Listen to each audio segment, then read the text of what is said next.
स्वागत है आपका। गुनाह देख रहे हैं आप। मैं हूं आपके साथ साक्षी जादौन। जुर्म की हर वो कड़ी जो परत दर परत खुलती चली जाए। हर गली, हर गांव, देश और दुनिया के कोने कोने से अंधेरे को चीरते हुए गुनाह की वो तस्वीरें हम आपको दिखाएंगे जिसे देखकर आपकी रूह कांप जाएगी। आप अपनी दांतों तले उंगली दबा लेंगे, आपके पैरों तले जमीन खिसक जाएगी। ऐसी सच्ची कहानियों से रूबरू कराएंगे जिसे आप सुनेंगे तो आपके कानों ना तो यकीन होगा और ना ही अपनी आंखों देखी पर विश्वास। नमस्कार, आदाब। मैं हूं आपके साथ साक्षी जादौन और आप देखना शुरू कर चुके हैं गुनाह।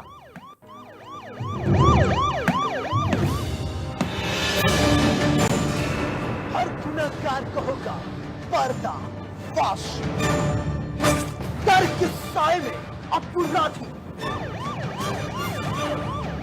गोलियों की तड़तड़ाहट से डर और दहशत।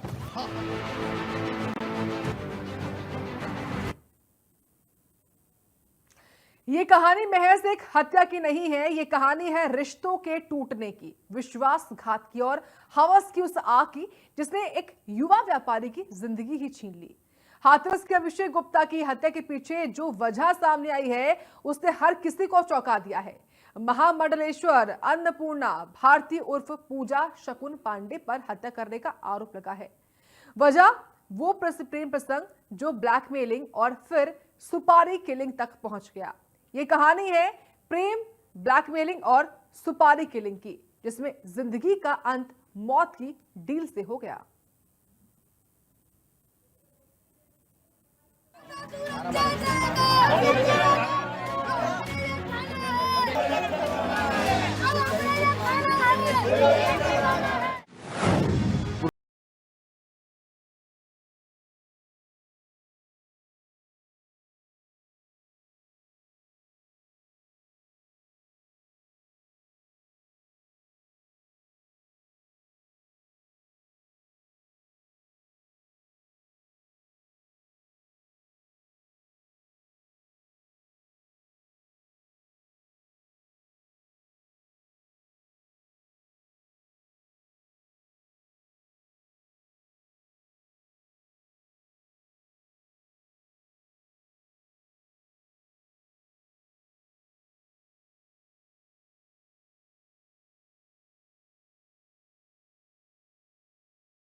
छब्बीस सितंबर को अलीगढ़ में टीवीएस शोरूम के मालिक की हत्या कर दी जाती है।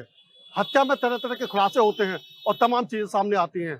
मैं इस समय उसी व्यापारी के गांव में खड़ा हूँ, गांव कचौरा के अंतर्गत, जहां पर श्री राम भवन, ये वो घर है जो मुख्य हत्या का आरोपी माना जा रहा है, यानी कि अन्नपूर्णा भारती और पूजा शगुन पांडे, महामंडलेश्वर कहे जाने वाली वो महिला जिसने अभिषेक गुप्ता को पिछले कई सालों से अपने प्रेम जाल में फंसा रखा था।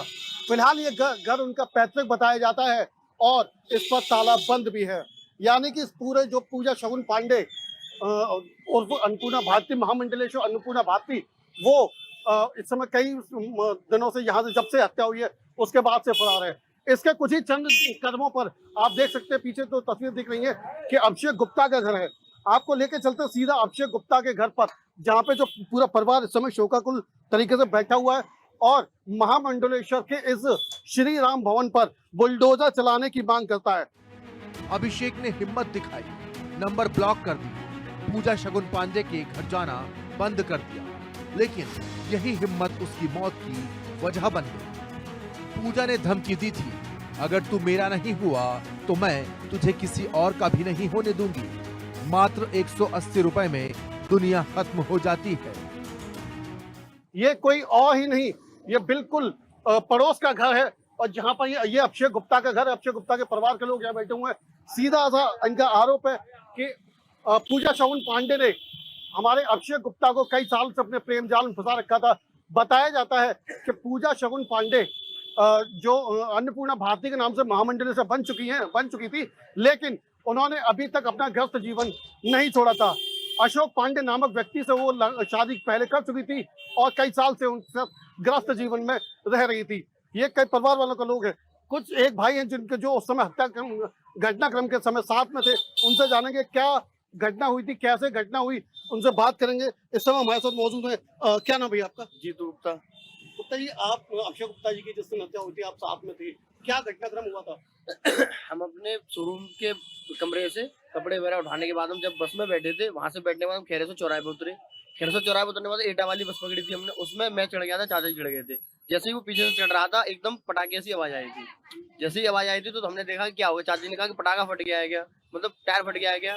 टायर फटने के बाद में जैसे ही नीचे, मतलब टायर फट गया, उन्होंने जैसा लगा था, जैसे ही नीचे देखा हमने तो वो पड़ा हुआ था बिल्कुल। फटने के बाद जैसे ही सामने की तरफ, जैसे ही हमने उधर आगे की तरफ बढ़ा तो देखा मोटरसाइकिल 2 व्यक्ति बैठे हुए थे, पीछे वाले व्हाइट कलर अंगूठे से मुंह ज्यादा वहाँ पे भाई के चक्कर में, देखने चक्कर में वहाँ पे कुछ ज्यादा नहीं देख पाए थे। भाई को देखा, जैसे ही हमने एक टेम्पो पकड़ा था, टेम्पो में से लिटाया, वहाँ पे सही से आ नहीं पाया था। जैसे ही हम तुरंत आगे की तरफ बढ़ा, भाग के गया। में एक अंकल आ रहे थे पुलिस वाले मोटरसाइकिल पे, उनसे रिक्वेस्ट की, उनको बुला के लेके आए। उनको बुला के उन्होंने तुरंत एक पुलिस वाले को, मतलब अपने एक स्टाफ में फोन किया। एक बोलेरो आई थी, बोलेरो में उसे डाल के हम हॉस्पिटल लेके गए थे। हॉस्पिटल लेके गए थे तो वहाँ पे उनको मृत घोषित कर दिया गया था। जांच में खुलासा हुआ 3 लाख रुपए में शूटर्स को सुपारी दी गई। पति अशोक पांडे ने भी बड़ी भूमिका निभाई। पूरा प्लान बनाकर वारदात करवाई गई। क्योंकि जिस तरीके से बताया जाता है कि अन्नपूर्णा भारती अभिषेक को अपना फोटो वीडियो के माध्यम से ब्लैकमेल भी करती थी, तो तमाम चीजों के साथ देखने से सीधा कहा जा सकता है कि महामंडलेश्वर का चोला पहन करके पूजा शगुन पांडे तमाम गैर कानूनी काम करती थी। जिस तरीके से अभिषेक की हत्या करा दी गई है, जो उसकी हत्या कराई है वो भी सामने आ रही है। लेकिन अभी तक पूजा शगुन पांडे के पुलिस के हाथ दूर हैं।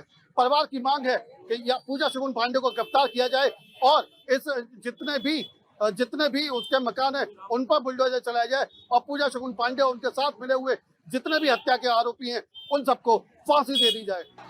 ग्रामीणों के मुताबिक पूजा शगुन पांडे के नाम पर एक मकान है, श्री राम भवन, जहां अनैतिक गतिविधियों की चर्चाएं आम थी।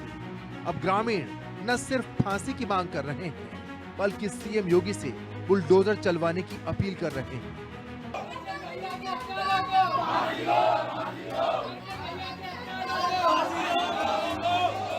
ब्लैकमेलिंग, फोटो वीडियो बने हथियार, धमकी, मेरा नहीं हुआ तो किसी और का भी नहीं होगा, सुपारी 3 लाख रुपए में हत्या की दी।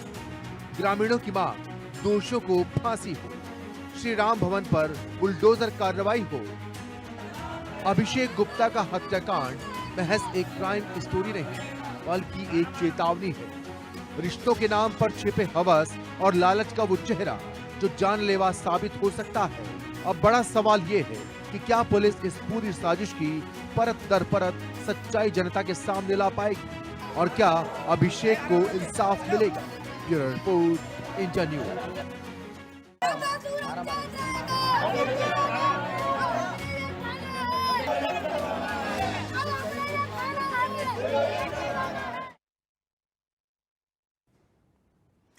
तो झांसी से आई ये कहानी किसी फिल्मी स्क्रिप्ट से कम नहीं है।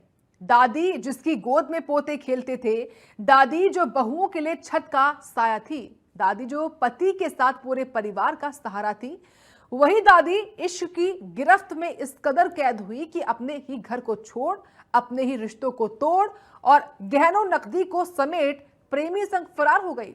सवाल यही कि क्या ये दादी का इश्क है या पूरे परिवार की बर्बादी की कहानी। झांसी की अजब गजब दास्तां, 40 की उम्र में दादी का इश्क।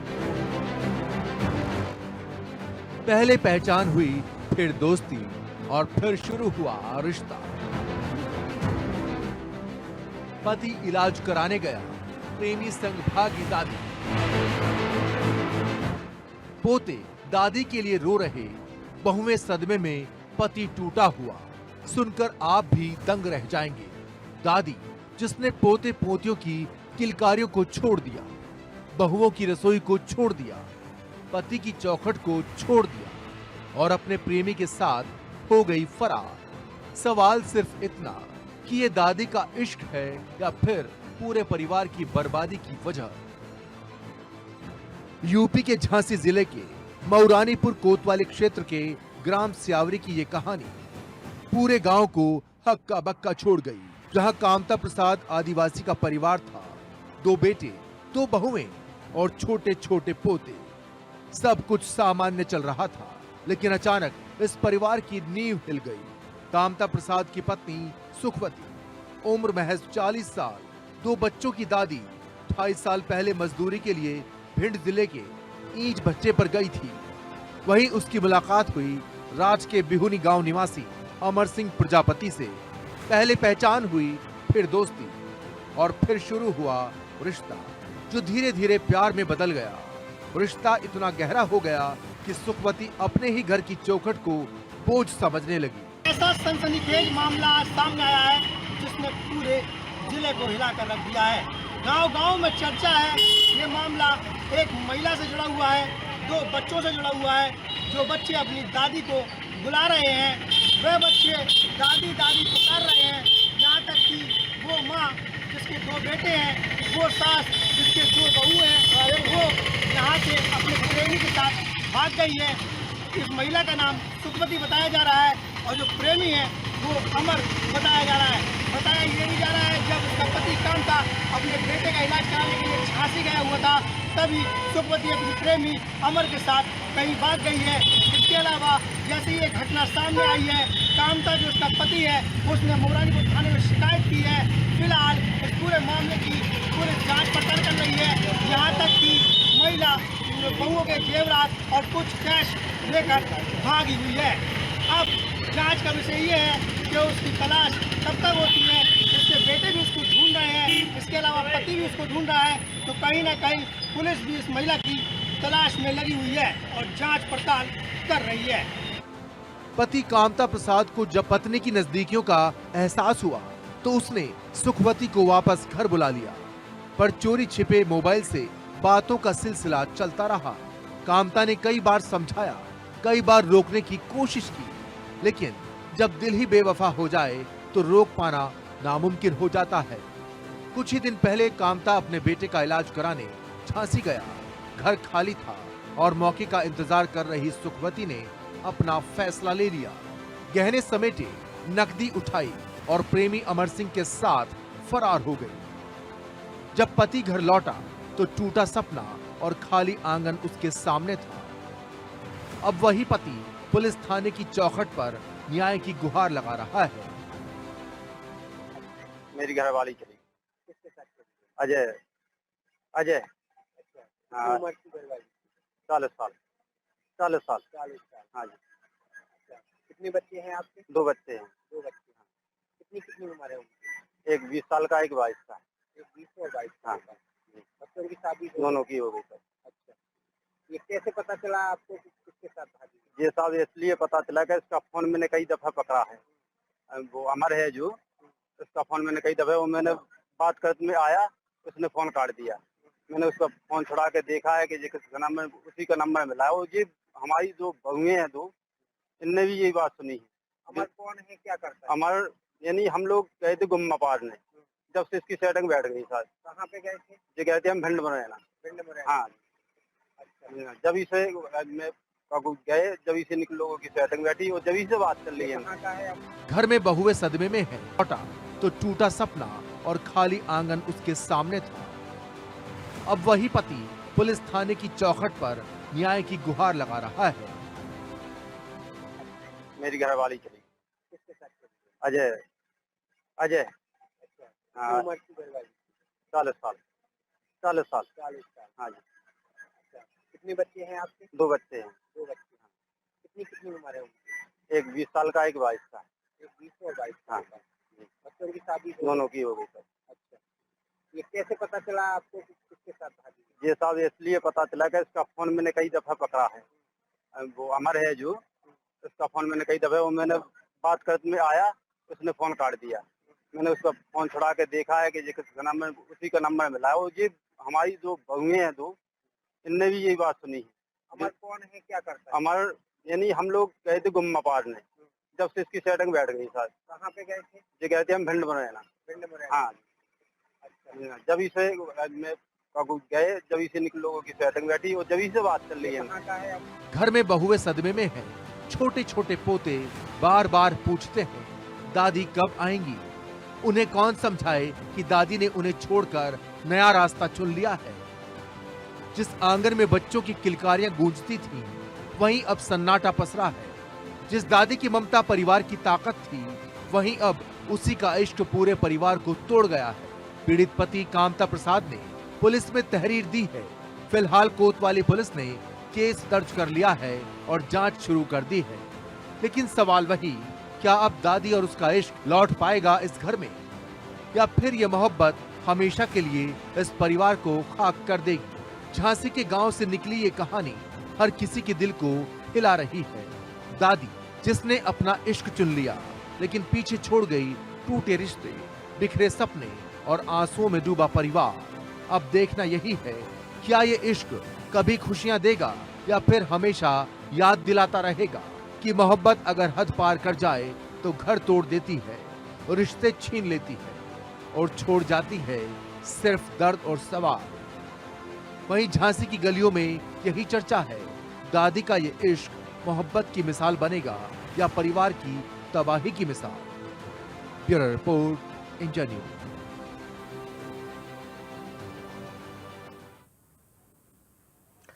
और सोचिए जरा, जब मौत को भी शो बना दिया जाए, जब गोलियों की गूंज को वीडियो बनाकर सोशल मीडिया पर वायरल कर दिया जाए, तो इसे आप क्या कहेंगे? मेरठ से ऐसा ही एक दिल दहला देने वाला मामला सामने आया है। यह 25 साल के युवक आदिल उर्फ रिहान की गोली मारकर बेरहमी से हत्या कर दी गई। लेकिन इस हत्याकांड को सबसे ज्यादा सनसनीखेज बना दिया उस वीडियो ने जिसमें आरोपी खुद वारदात को रिकॉर्ड करता दिखाई दिया। इतना ही नहीं, उसे वायरल भी कर दिया। मतलब अपराधियों को कानून का कोई खौफ नहीं, ना पुलिस का डर और ना ही सजा का अंदेशा। इस वारदात ने मेरठ ही नहीं पूरे यूपी को हिलाकर रख दिया है। सवाल यह है कि अगर हत्यारे इस तरह मौत का लाइव शो बनाने लगे तो समाज कैसे सुरक्षित रहेगा?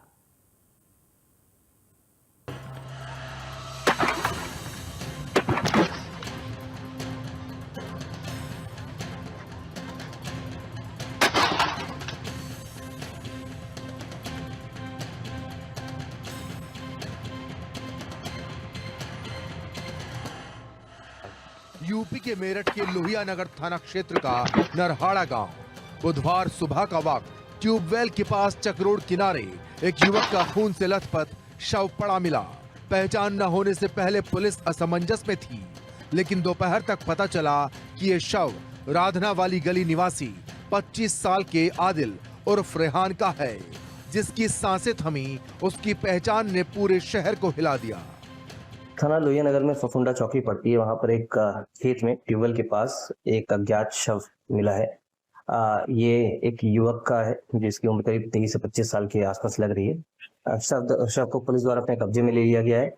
इसका पंचायतनामा कराकर पोस्टमार्टम के लिए मोर्चरी भेजा गया है। शव की जानकारी करने के लिए कि ये शव किसका है और इसकी पहचान करने के लिए पुलिस की 2 टीमें लगाई गई हैं। आसपास की सीसीटीवी फुटेजेस और लोगों से पूछताछ की जा रही है। इसमें जो भी तथ्य सामने आएंगे उसमें अनुसार इसमें आवश्यक की कार्रवाई। पुलिस जांच में सामने आया कि आदिल कपड़े बेचने का काम करता था। मंगलवार दोपहर उसके ही दोस्त हमजा और जुलकमर उसे घर से बुलाकर अपने साथ ले गए थे। शक है कि दोनों ही आदिल को जंगल में ले गए और पहले बेहोश किया, फिर उसी की पिस्तौल से 3 गोलियां दाग दी।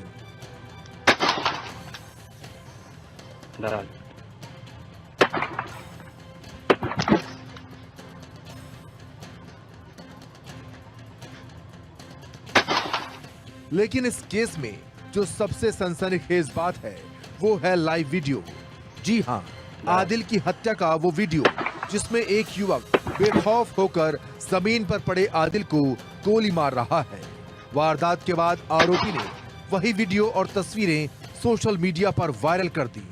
वीडियो में जो दिखा उसे देख हर कोई हैरान है, क्योंकि गोलियों से ज्यादा खतरनाक हत्यारे की मुस्कुराहट दिखाई दे रही है।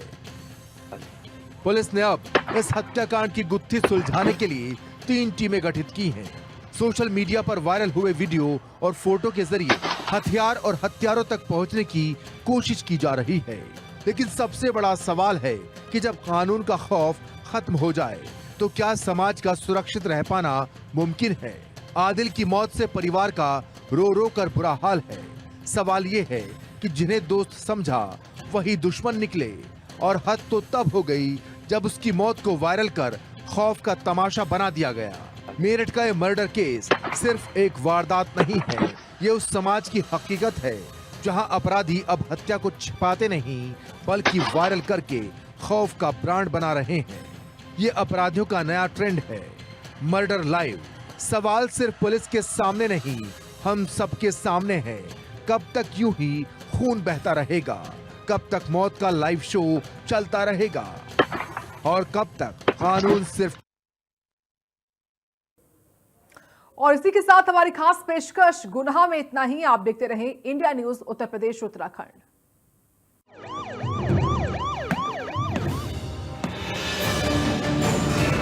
हर गुनहगार को होगा पर्दा फाश। डर के साए में अपराधी